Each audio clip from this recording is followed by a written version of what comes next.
विधाता। पंजाब सिंध गुजरात मराठा द्राविड़ उत्कल बंग, विंध्य हिमाचल यमुना गंगा उच्छल जल वितरंग। तब शुभ नामे जागे, तब शुभ आशीष मांगे, गाहे तब जय गाथा। गण गण मंगलदायक जय हे भारत भाग्य विधाता। जय हे जय हे जय हे जय जय जय जय हे।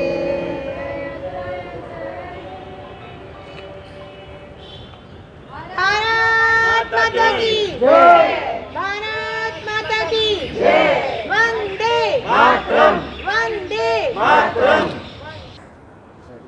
नमस्कार, मैं हूं कविता उपाध्याय और आप हैं भारत टीवी के साथ। आईपी एक्सटेंशन में हम हैं और यहां पर जोशी कॉलोनी के स्कूल में निगम पार्षदा हमारे साथ में अपर्णा गोयल जी कैसे स्वतंत्रता दिवस मना रही हैं, इन्हीं से जानते हैं। बहुत बहुत बधाई और शुभकामनाएं मैम आपको स्वतंत्रता दिवस की।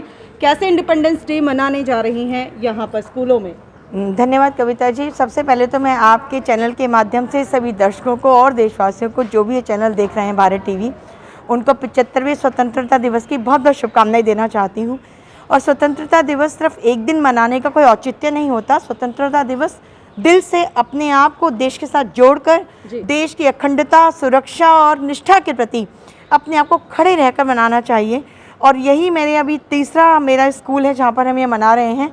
और पहले 2 स्कूलों में भी जहाँ गई थी वहाँ भी मैंने सिर्फ यही बात कही कि सरहद पर हमारे जवान दिन रात, सर्दी गर्मी बरसात, किसी भी तरह का मौसम हो, ऑक्सीजन की कमी हो, ज़्यादा बर्फ़ हो, तो भी वो सदा लगे रहते हैं। और आज हम लोग जो सिविलियंस हैं उनका ये कर्तव्य बनता है कि हम अपने उन शहीदों के प्राणों की जो बलिदान उन्होंने दिया और ये स्वतंत्रता जिसको हम खुली हवा में आज सांस ले रहे हैं, झंडा फहरा रहे हैं और हम जनगण मन शान से गा रहे हैं, उस शान को बरकरार रखने के लिए हमें एक निष्ठ होकर अपने देश को अखंडता के सूत्र में पिरोना है। हम हिंदू हैं, मुसलमान हैं, सिख हैं, ईसाई हैं, किसी भी जाति धर्म पंथ के हो सकते हैं, लेकिन हमें ये नहीं भूलना है कि पहले हम इस गर्वित भारत देश के भारतीय नागरिक हैं और इसकी अखंडता को बनाए रखना, राष्ट्र प्रेम को अपना पहला धर्म मानना, ये हमारा सबसे बड़ा कर्म होना चाहिए। मैम, आपकी वार्ड की बात करते हैं तो आपने प्रॉपर्टी टैक्स को सबमिट करने के लिए, कहा जाए डिजिटल इंडिया को बढ़ावा देने के लिए अपने तौर पर बहुत सारे प्रयास किए। खुद भी आप लैपटॉप पर बैठे और काम किए। क्या कहना है डिजिटल इंडिया को? और क्योंकि कामों की बात करें और मोदी सरकार के काम की बात करें तो डिजिटल भारत की बात ज़रूर होती है। देखिए, बिल्कुल डिजिटल इंडिया की बात करने से पहले मैं बात करना चाहूँगी अपने कश्मीर की। आपको पता है कि कितना गर्व का क्षण है हमारे लिए कि आज कश्मीर में लाल चौक पर तिरंगा लहरा रहा है जी। वो लाल चौक जहाँ पर हमारे फौजी भाइयों की लाशें टंगा करती थी, वो लाल चौक जहाँ पर उन लोगों की लाशें टांग दी जाती थी जो भारतीय फौज का साथ देते थे, और आज वही लाल चौक है जहाँ पर तिरंगा लहरा रहा है। इससे बड़े गर्व की बात कम से कम हमारे से हो ही नहीं सकती और हमें इस गर्व को बनाए रखना है।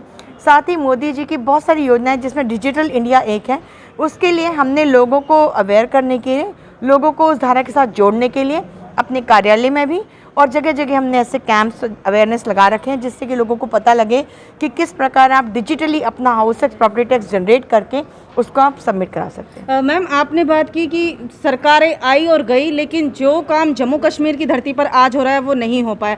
ऐसे कुछ और अगर आपके दिमाग में हो जो महिलाओं के लिए खास तौर पर ये कोई ध्यान में? सबसे पहले मैं बोलूँगी, जब मोदी जी चुनकर आए थे 2014 में, तभी उन्होंने लाल किले की प्राचीर से कहा था कि मेरी कोई भी बहन खुले में शौच के लिए नहीं जाएगी।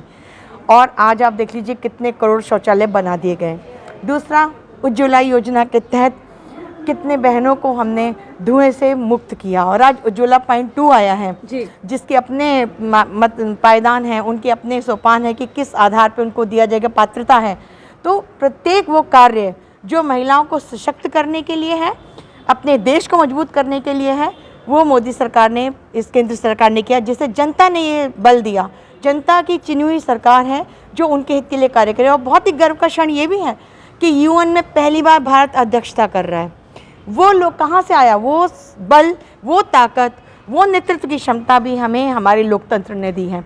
तो मैं अपने भारत देश की जनता का बहुत अभिवादन करती हूँ, धन्यवाद करती हूँ। उन्होंने एक ऐसी सरकार को चुना जो सिर्फ और सिर्फ देश के हित के लिए कार्य कर रही है। बिल्कुल, प्रिंसिपल से यहाँ की बात कर लेते हैं। 2 पाली में ये स्कूल चलता है और बात करेंगे सर, निगम के द्वारा निगम पार्षदा आज साथ खड़ी हैं, क्या कोई कभी ज़रूरत लगी और काम हुआ है या नहीं हो पाया है? उनकी आवाज़ ऐसा है मैम, ये हमारी मैडम ही नहीं बल्कि बड़ी बहन है जी। और हमने जब भी फ़ोन किया उनका रेफरेंस बिल्कुल मतलब काम एकदम ओके मिलता है इनका जी।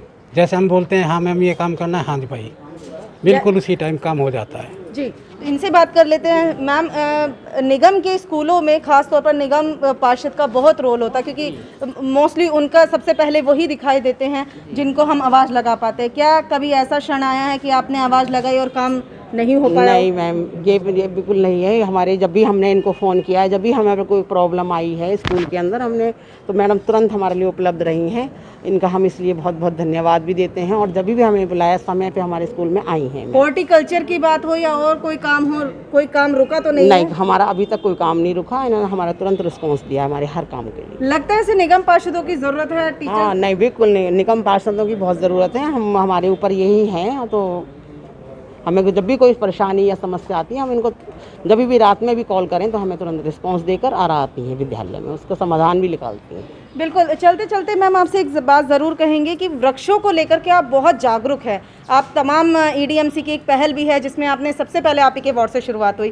क्या अपील करेंगी IP एक्सटेंशन की जनता से कि वो आपसे संपर्क में रहे? कविता जी, मैं आपके चैनल के माध्यम से, भारत टीवी के माध्यम से, सिर्फ अपने क्षेत्र की जनता से नहीं, मैं पूरे जो भी दर्शक इसे देख रहे हैं वो किसी भी क्षेत्र, प्रदेश, राज्य के हों, मैं ये अपील करना चाहती हूँ। आज भी हमने प्लांटेशन किया, एक नहीं 2-2 जगह किया, और मेरा ये मानना है अगर हम प्रकृति का सम्मान नहीं करेंगे तो प्रकृति हमें ऑक्सीजन देने में कतराएगी, जैसा हम सब देख चुके हैं।